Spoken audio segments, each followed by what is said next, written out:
Un cordial saludo para todos. Mi nombre es Elías Aragón, estudiante del doctorado en Ciencias de la Educación de la Universidad Cuauhtémoc.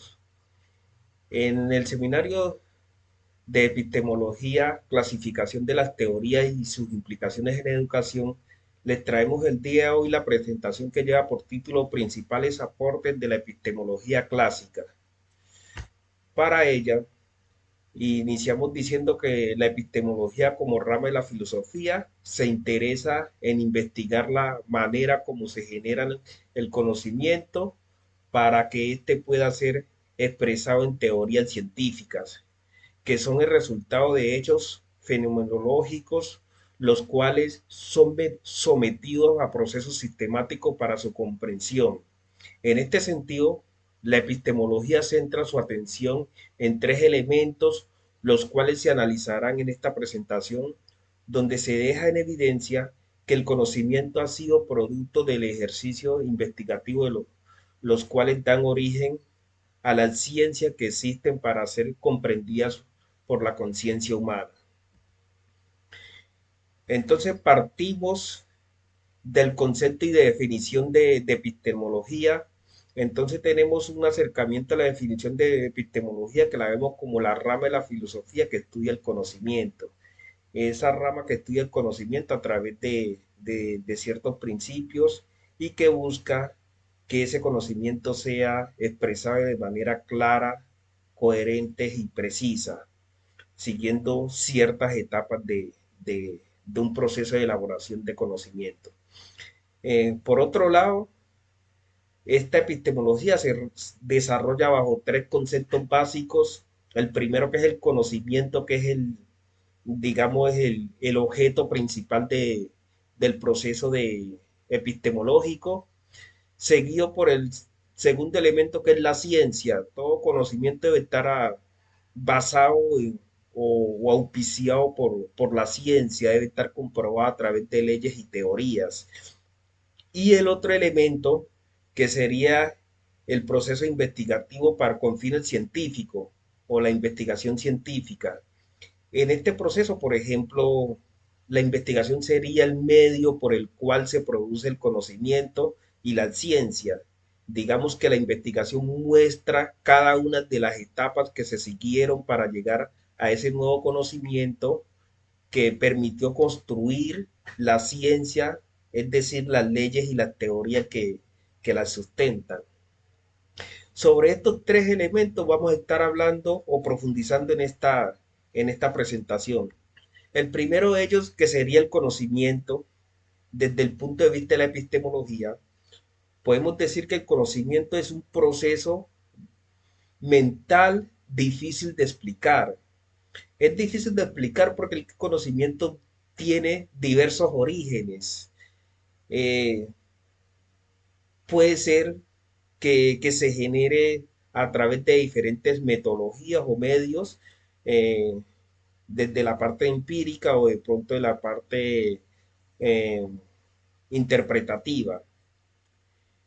Pero desde la concepción epistemológica es un proceso mental donde se genera el nacimiento de ideas.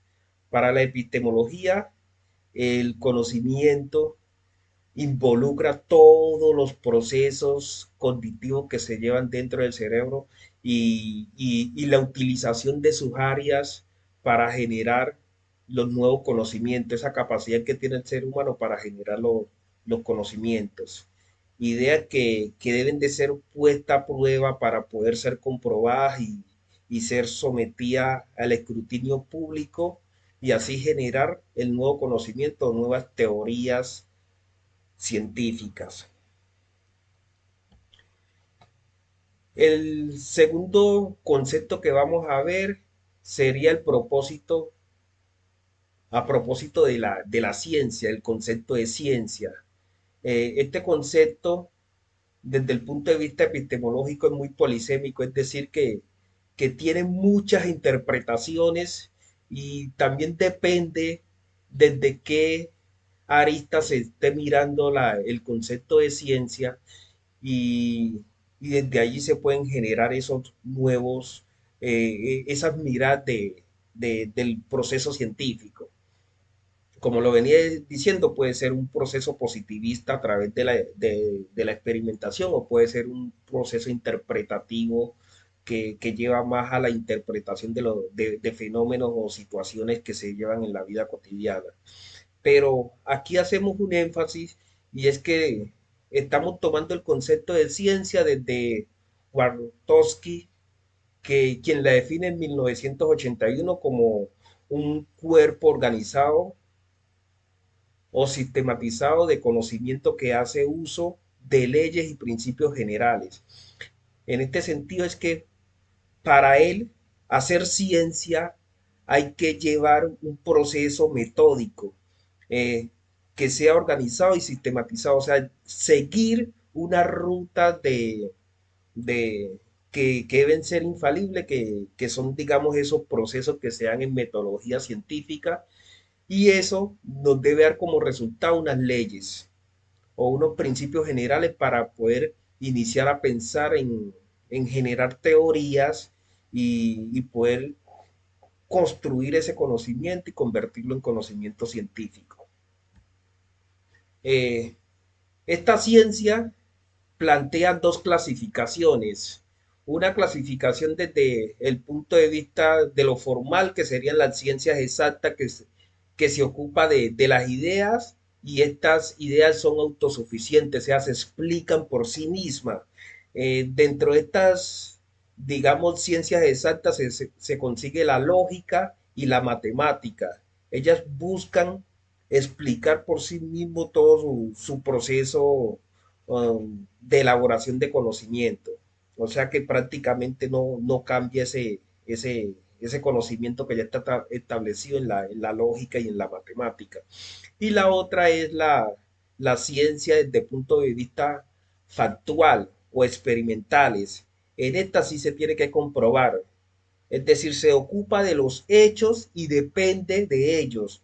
Eh, en este tipo de ciencia, donde están las ciencias naturales, las biosociales y las ciencias sociales, buscan más esa manera de experimentar para comprobar los fenómenos que se presentan en la naturaleza y que el sujeto observa y pone a prueba para su comprobación diariamente en un proceso científico. Eh, finalmente tocaríamos este tercer elemento que sería la investigación científica y esta investigación científica se alude que es una actividad propia de la mente porque es un ejercicio de cerebral que se utiliza, digamos, para hacerlo de manera empírica o interpretativa, pero involucra mucho la capacidad de la persona para entender los procesos y poderlos explicar, que debe ser sistemática. eh, es sistemática la investigación porque todo proceso investigativo debe cumplir con unas etapas, bien sea desde el punto de vista eh, experimental, como es las etapas del método científico, o bien sea desde el punto de vista de la investigación cualitativa que permite interpretar, pero esa interpretación no sale de, de la noche a la mañana o por arte de magia, esa interpretación necesita de unos procesos o unos pasos a seguir para poder llegar a una comprensión del fenómeno. Es controlada. La investigación siempre debe controlar, bien sea hipótesis o bien sea variables, son, digamos, el hilo conductor de de ese proceso investigativo. Es empírica, empírica porque en investigación cuantitativa, digamos, todo proceso debe someterse a la experiencia, a la experimentación. Eh, es amoral, amoral porque desde el punto de vista, mm, digamos, no atiende al sujeto o al pensar del sujeto, sino que es más objetiva. Es pública y también es crítica de los fenómenos naturales. toda investigación para que sea, digamos, aceptada como conocimiento científico, debe ser pública, es decir, estar al servicio de todo el mundo para que la gente pueda o el sujeto pueda criticar sus puntos a favor o a contra de determinado proceso investigativo, porque en última todo proceso investigativo conlleva a la formulación de leyes o de teorías que se pueden expresar en, bien sea de forma material o forma ideal. En conclusiones, es evidentemente el estudio de la epistemología se puede abordar desde tres principios o conceptos básicos como es el conocimiento, la ciencia y la investigación científica como lo vimos en la presentación, los cuales nos permiten comprender de manera que el sujeto interactúa, la manera como el sujeto interactúa con el objeto para comprender los fenómenos que se presentan en la naturaleza y que dan origen al conocimiento científico. En ese mismo orden de ideas, se entiende la filosofía como la madre de toda la ciencia, dado que la epistemología es una de sus ramas, la cual se encarga de estudiar las distintas maneras por las cuales se genera el conocimiento. La filosofía es la ciencia que transversaliza todas las otras ciencias y de hecho tiene una de sus ramas que, como la hemos venido estudiando, la epistemología, que se centra en la esencia del conocimiento, de cómo se produce el conocimiento y cómo se puede interpretar y reflexionar acerca de la construcción de los nuevos conocimientos. Por último, aparecen las referencias bibliográficas y el enlace de esta exposición que se les va a compartir a través de un link. Muchísimas gracias para todos y feliz resto de día.